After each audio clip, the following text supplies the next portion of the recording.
Well, fancy seeing you here again. I'm Robert Fitton, and here we are again in the year 1983, rating and reviewing all of these albums, going chronologically by release date, and it's been so much fun putting everything back into the perspective of when they were out originally. You know, it's been a lot of fun. I've actually learned a lot, too. One of the things I've learned is that Asia had more than 3 albums.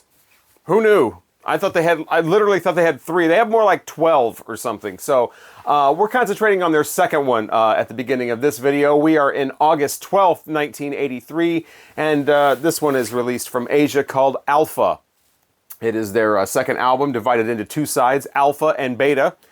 You know, this continues where the debut left off, but it does get a little more pop-oriented. It goes a little bit more in that lane. Kind of the harder edge stuff is kind of sweetened a little bit. This is Asia, of course, is Steve Howe, Jeff Downes from Yes, Carl Palmer from Emerson, Lake and Palmer, and John Wetton from King Crimson, all getting together. So you got these progressive rock guys, you know, used to doing like 11-minute long songs with time signature changes and weird chord progressions, and they're all getting together to make another pop album, and that's what this is, with a couple of hits on here, Don't Cry and The Smile Has Left Your Eye, to start it off, and then it just kind of goes from there. The whole album seems to have this really boxy sound, even more than the first one did.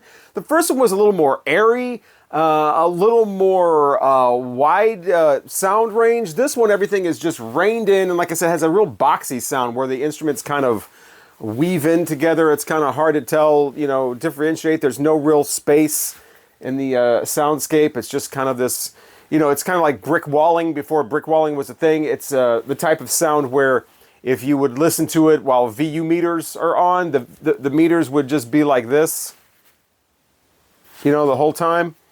But decent songs on here. John Wetton's got a great voice. He never gets talked about as a vocalist, I don't think, or at least not a lot. But he's got a really good voice. I would rather hear a whole album of his voice than, you know, the guy from Yes.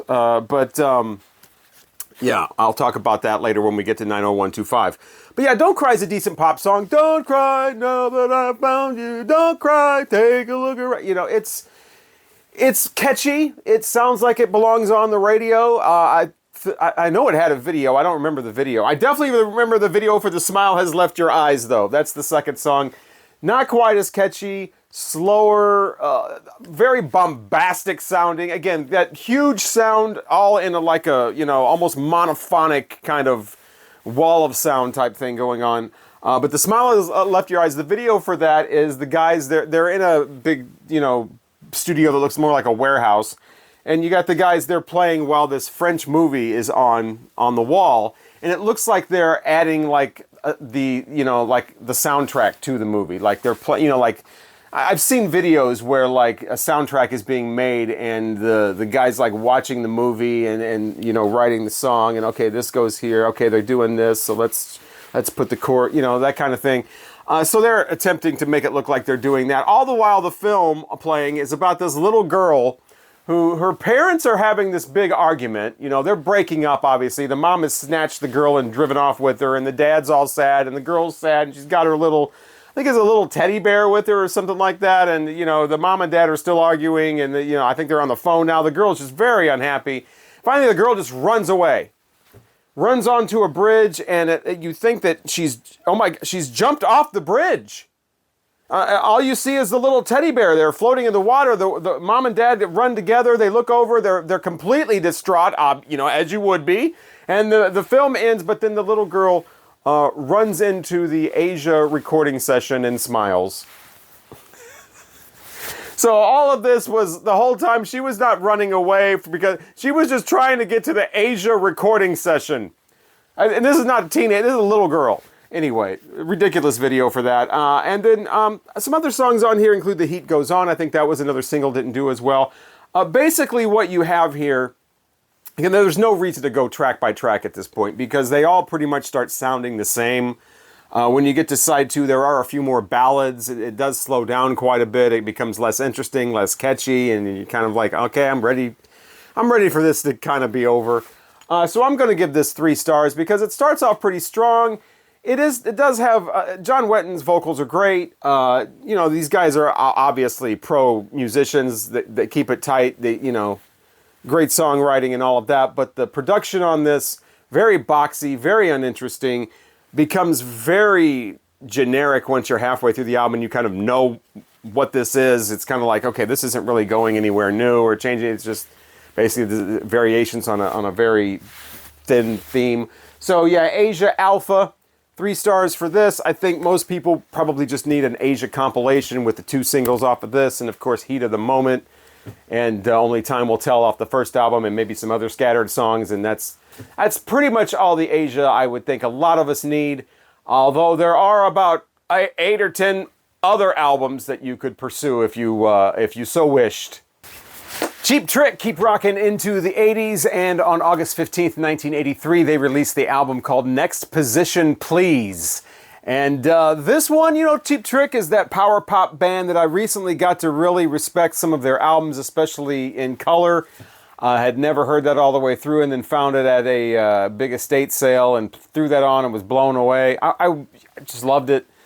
But yeah, I knew their hits, basically, and some of their, you know, I had their first album or whatever, and I'd heard a couple of their others here and there. I had a roommate that had a few of them.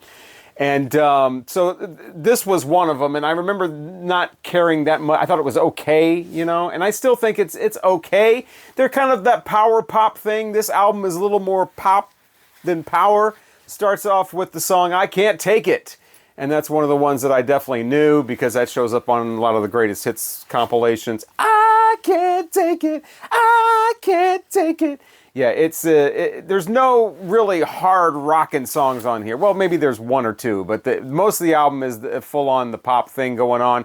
It sounds like the type of music that Brad Hamilton would be listening to while washing his car. A lot of it. There's an early 80s reference for you. Brad Hamilton. So yeah, you got Borderline after that. That one's not too bad. You got the title track, Next Position Please, with some great lines in that one. I want to see all the girls' tits.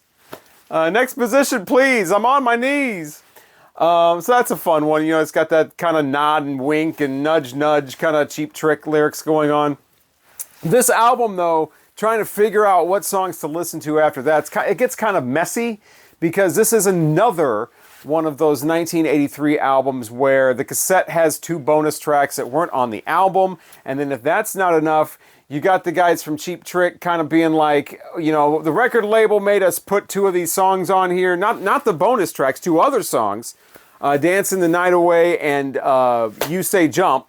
We didn't want to put those songs on there, we wanted these other 2 songs. So we're going to put these other 2 songs back on the album and call it the authorized version, and that's the one that's streaming everywhere. So you can get the cassette version, the original album version, the new authorized version with 2 other songs. It just goes, so I just listened to all of them, basically. I think there ended up being like 14 tracks in all, maybe 16, I don't know.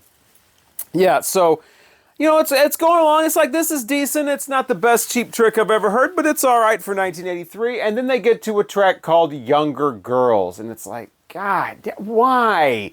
I love the younger girls. So sweet and innocent. Oh, yeah. And the music drops out and he's like, younger girls, I don't want you to ever grow up. It's like, oh, my God. Why? Why? Why? This is a band that's been around since 1977. These guys are probably in their 30s now. Why are we singing, we love them younger girls, we don't ever want you to grow up? Can we just, we can't stop with that. No, I know, no. The answer is no, we can't stop with that. And if that's not enough, the next track is called Don't Make Our Love a Crime. Now, there's really not a lot in the lyrics that's talking about like, hey, you're too young for me and I'm off to San Quentin or whatever Elton John said. And I talked about that album earlier, but you know, but just to have that title right after the song "Younger Girls," "Don't Make Our Love a Crime." We get back on track after that, kind of, with a song called "3D" that's amusing. it's all about, you can see me in 3D, and I'm getting closer and closer, and okay, yeah, that's what 3D does. You talk too much after that. And then there's a song called "Won't Take No for an Answer." It's like, okay, we're back to that again. I don't know what that song's about. I was kind of listening to it. I wasn't really deeping. I wasn't really diving deep into the lyrics, but yeah, I won't take no for an answer from them younger girls. Hey, don't make our love a crime. It's beginning to be a theme here. But yeah, so next position, please, from Cheap Trick, has some cute songs in there. It has some decent songs with some nice riffing going on, like "You Talk Too Much" and, "I Can't Take It's All Right" for the hit single. They definitely have better hit singles. But, like I said, to listen to it and try to get the definitive version's kind of messy. I don't know which way to go, which tracks to listen to, which tracks to leave off. It's interesting, though, that the band is like, we don't want these tracks. The record label's like, well, we don't want those tracks. We're going to put these tracks, and we're going to take those tracks, we're going to release it now. But the Younger Girls song made every cut. Every version has that on there. Every version has "Don't Make Our Love a Crime." Every version has this "Y-O-Y-O-Y" song. It's the letters Y-O-Y-O-Y, but it's actually, "Oh, why, oh, why, oh, why, oh, why. Can I fall in love forever?" It's like, oh my God. That song, everybody agreed on that one. I'm going to give this 3 stars. Just because it's so damn confusing. And, there's a few decent Cheap Trick tracks on here. Say that 10 times fast. But, you can get better Cheap Trick songs on other albums. So I'm going to give it 3, yeah. So, yeah, next position, please. Also on August 15th, 1983, the Stray Cats released their second album in the U.S., and it's Rant and Rave with the Stray Cats. And they continue what they started with Built for Speed, basically doing that 50s rockabilly type of thing in 1983, making it sound fairly authentic. And, of course, everything from the aesthetics to the lyrics to, of course, the music, everything is all about 50s pop culture going on in here. And it does seem like they kind of are checking boxes here. Like, okay, we got the song about the hot rod. We got the song about the high school girl. We got the song about, cutting class. We got the song about the rebel gangs. We got, it's like everything that if you didn't grow up in the 50s, everything that you associate with the 50s based on like movies and music, and everything is here. They make sure they do it all. The slow ballad at the high school prom, "I Won't Stand in Your Way," and all of that. The very first song on here is "Rebels Rule," okay? That's the one about, we're the rebel gang. Sharks, jets, sharks, jets. That song is the reason there are actually 2 versions of this album. They have a line, very first song, something about "Take that school and shove it up your ass." Which, wow, that's a big ass to shove an entire school. Anyway, there are versions of this where it says ass, and then there are versions where I think it's bleeped out. I don't even think they just dropped the audio. I think it's actually bleeped. I don't really remember. This is the uncensored one, so I don't really remember what the censored one sounds like, but I know there's 2 versions of this. And speaking of versions, you do not want the Columbia House one if you like any kind of depth or bass. Just throwing that out there. But yeah, Memphis, 18 miles to Memphis. That's another bit, Elvis and Memphis and 50s and all of that. Something's wrong with my radio. He's tuning the radio, can't find anything rocking on there. So this is a decent kind of throwback kind of sound, but it's that type of thing usually that happens when somebody tries to make music from another era. It just makes me want to hear music from that era. Why am I listening to this when I could be listening to records from the 50s? Probably a great band to see live at the time, because you couldn't go see 50s bands live in their prime in 1983, but you could go see the Stray Cats, so, that makes sense. These guys actually played on the US Festival, and Brian Setzer, man, looked like he was 12 years old. he looks a little bit older here. If I had arms like that, which I kind of do, I wouldn't. This is why I don't roll up my sleeves and wear tank tops. But anyway, so yeah, the Stray Cats, I think the best song on here is the final one, "How Long You Want to Live Anyway." That one kind of punks it up a little bit, a little more energy, a little more volume in that song. Kind of gives it their little own thing instead of just trying to imitate, the 50s groups. But mostly this is a tribute. This is a 50s rockabilly kind of tribute thing. And it's nice to listen to. 3 stars, it's not anything that's changing the game or, really going to blow your mind or anything like that. But if you're looking for something in 1983, anyway, that sounded completely different because it's trying to sound like the 50s, there's no keyboards in this, there's no record scratching, there's no, anything like that, there's no big effect on the vocals or whatever, no big 80s stuff. So yeah, check out Rant and Rave with the Stray Cats. If you liked Built for Speed, you'll like this because it's basically the same thing over again with different songs. I didn't even talk about the big single. The big single on here is She's Sexy and 17. My Little Rock and Roll Queen. That's the one about ditching school. I don't feel like going to school no more. Starts too early for me. Damn. I don't feel like going to school no more. It starts too much early for me. Damn. Yeah, you said that. You said that twice. That's the same line twice. They do that in blues songs. I don't know if they do that in rockabilly songs or not. But anyway, Rant and Rave with the Stray Cats. These days, if people hear the name Herbie Hancock, they might be thinking about this album, Headhunters. Or maybe they're thinking about one of his jazz albums. But Robert, Headhunters is a jazz album. This is a funk album. This is definitely not, this is a funk album. I know because I like this album and I wouldn't like it if it was a jazz album. But most people are thinking of Herbie Hancock in that context these days. But I was actually introduced to the music of Herbie Hancock in 1983, watching Friday night videos all the time with a song called Rocket. And it's an instrumental, a lot of record scratching, nice keyboard riff that's pretty catchy. But this music video is what made that song. I mean, it played on the radio every once in a while. It became like a hit single, sort of. But that video is what everybody loved about Rocket. With the, it was cutting edge at the time. You had the robots going around, walking around with no upper torso and just this editing going on and basically, robots doing the robot. And, it was inescapable in 1983 if you watched music videos. So yeah, Rocket from Herbie Hancock. That's how I was introduced to him.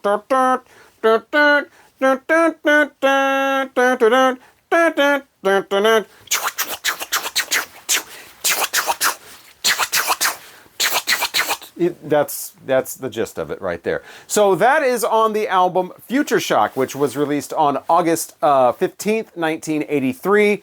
I'd never heard the album all the way through before, but I was extremely familiar with Rocket. So, I'd wanted to hear it for years. I remember when it was out and like Future Shock from Herbie Hancock. I wonder what the rest of this sounds like. I never really investigated it though, never got around to it, and now I finally have. Nice to know that there's actually a song on here with some vocals on it. It's a cover of the title track, Future Shock, that Curtis Mayfield originally did. A guy named Dwight Jackson Jr. is providing vocals on here. And it's decent enough. You got the 80s, electro-funk going on, the record scratching again. Herbie Hancock's kind of a little bit of a funky touch in there, so it's great. And then really the rest of the album, I mean, that's all you need. The first track is Rocket. The second track is a decent 80s update of Curtis Mayfield's Future Shock. You can shut it off after that. Everything else is just kind of there. It's okay. It's not, I mean, record scratching and electric drums and electronic funk, but it's kind of forgettable, really. I mean, this is Herbie Hancock, right? And it's just kind of meh. There's Earth Song on there, adds a little bit of flair, maybe a little bit of new age stuff at the very beginning. There's a little bit of jazz piano going on, if you're into that sort of thing, on a track called Auto Drive. TFS is another song. I don't know what that stands for. Tough fucking shit. I don't know. But that's on there as well. But yeah, not particularly interesting at all. I think it's just kind of, maybe it's dated and it's just kind of, there's no point to it anymore. The CD actually features a bonus track, the Herbie Hancock Mega Mix. That's remixes of Rocket, Auto Drive, Future Shock, Tough Fucking Shit. All on there. I have this 12-inch single. I don't know why I have this. I'm not going to have it anymore. But yeah, basically you need Rocket. You need the video for Rocket on your video playlist, or you need Rocket on like an 80s compilation, and you're good to go. So I'm going to give Future Shock 2 stars because it's not horrible, but it's not really interesting at all. Really just Rocket. And a single isn't going to make a whole album. Only 6 songs. They're lengthy songs, though. They're like 6.5, 7-minute songs. But it's all about Rocket, which I said that the one song had the vocals. There's another song towards the end that has a little bit of vocals, just like a repeating line. And then Rocket has some kind of robot talking at the end that just keeps repeating the same thing over and over again. I remember being 10 years old, 11 years old, seeing that video all the time, hearing Rocket all the time, and thinking that it was saying, joint, cigarette, joint, cigarette, joint, cigarette. Listen to the end of it, see what you think they're saying. I think it's saying joint cigarette. Like a joint cigarette, or maybe somebody like walking around with two different things you can smoke. Like, would you like a joint or a cigarette? Like, joint, cigarette, like coffee or tea, you know? Coffee, tea, joint, cigarette, joint, cigarette. Check it out. Herbie Hancock, Rocket, the end of the song. But yeah, we're talking about the whole album, No Future Shock. That's a 2-star thing. Also in August of 1983, the Rain Parade released their debut album called Emergency Third Rail Power Trip. And even though this is 1983, this sounds more like 1991. In fact, this would have really fit in perfectly with my ranking of 215 albums from 91 or 92. And these guys way ahead of the curve as far as that sound goes. They were actually part of a scene called Paisley Underground from Los Angeles in the early 80s. And that's where these guys are from, even though they sound a little more English than that, but they are from LA. And if you remember my video where I was talking about the Circle Jerks, and it was, I was talking about the LA scene in the early 80s, a lot of punk rock, hardcore stuff, Black Flag, and the Germs, and all of that. I showed the Repo Man soundtrack. You have to imagine these guys were around in the same area at the same time. So this was really the antithesis of that. This is a swirling, psychedelic, neo-psychedelic, almost a dream pop kind of thing before dream pop was really a thing. Again, it's 1983. So they were part of a scene. There were a few other bands involved in that. I think the Dream Syndicate would probably be the more popular one, but there were a few others as well. The Bangles were even considered a part of that. They had a little bit of a different sound at that time than, Walk Like an Egyptian or whatever. But this is a terrific album. I got this. This is actually the Record Store Day one, as this little side panel shows. From, I want to say last year or the year before. Color vinyl going on here. You have the nice bright red one. Kind of a darker red. And then a yellow one to go with it. I'm assuming to go with the balloons here on the front. Could have made it a triple album and put that one in there as well. But the double album here, because there's all kinds of single versions and B-sides and outtakes as well, so it all sounds great. But for this video, I'm concentrating on just the proper album. Now, I did talk about this a lot when I first got this for Record Store Day, quite a few videos back, so you can check that out as well. But yeah, just this wonderful neo-psychedelic sound. The vocals are up here and just kind of aloof, and we're floating along like the balloons on the cover of the Rain Parade album.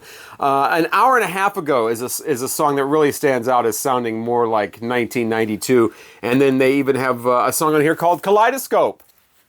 Love that. Saturday's Asylum is a 6.5-minute absolute wonderful experience that is that swirling. You're just in a whirl going around with the psychedelic stuff. So when I say psychedelic now, I don't mean like, fuzz guitars and backwards tape and whatever. It's more of, like I said, more of the dream poppy kind of, Paisley psychedelic, like somebody's wearing Paisley.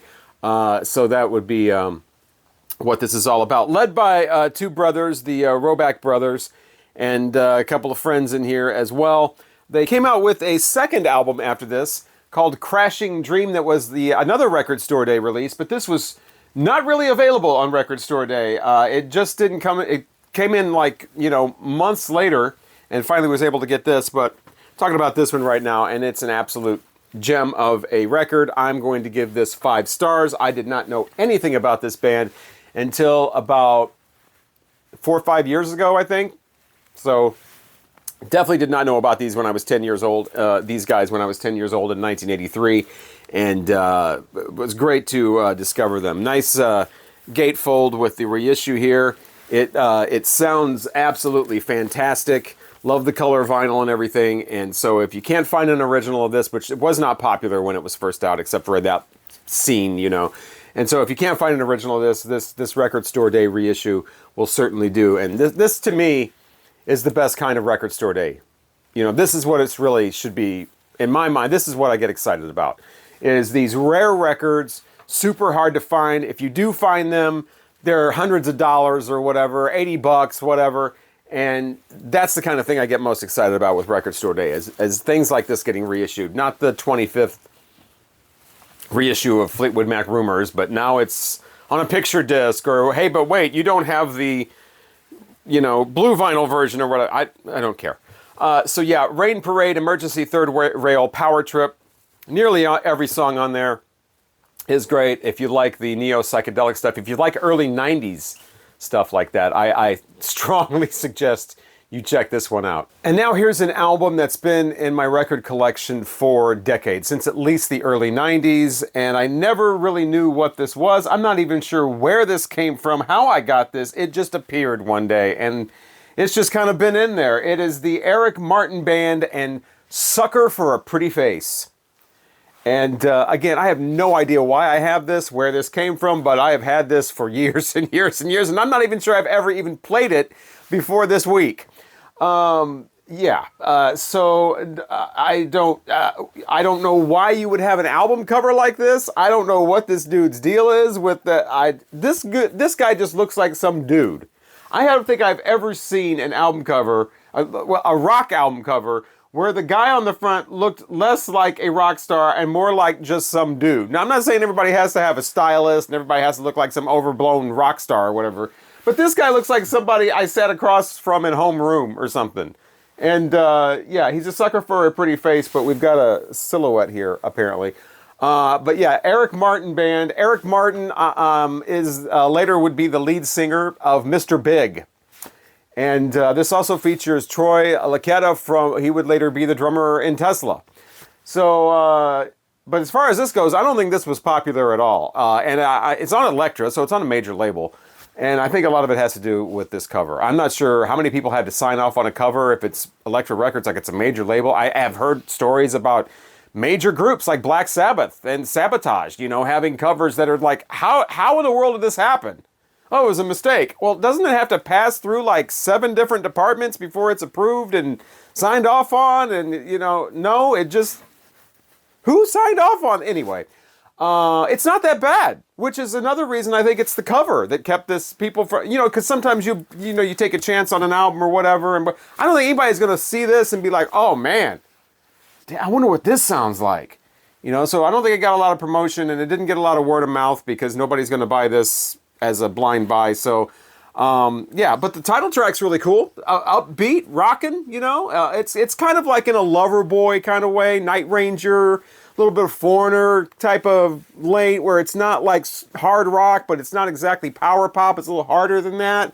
Sucker for a Pretty Face, the title track is, it rocks. It's very, very fast, upbeat, don't stop, kind of levels the tempo off a little bit. You got Private Life, that's a good one too. All basically just good guitar-driven rock pop, with a little bit heavier than a lot of the stuff that would go into that category. Couple of ballads in each side. They're not too bad for what they are. I'm not a big fan of, piano ballads on rock albums, but for what they are, they're decent. Called Letting It Out, and Love Me is the last one. So not a lot of songs on here. I can't be like, hey, it contains the hit single that we all know and love, or hey, that video that was on all the time. This doesn't have anything like that. This is Eric Martin Band, just a sucker for a pretty face. I almost said just another pretty boy, because that's the name of one of the songs on here too. Hey, he can't love you like I can. He can't, make you feel the way I feel. Get rid of him. He's just another pretty boy. This guy's singing that. Okay. But yeah, so there's the band. Again, these guys look like just some dudes you'd see hanging out after school in 1983. But yeah, Elektra, major label, Eric Martin Band, Sucker for a Pretty Face. If you see this for $1 and you like, Loverboy type stuff, maybe pick this up. It's not too bad, but just, not the kind of thing you're going to sit there and, peruse the cover for very long. I'm going to give this 3 stars.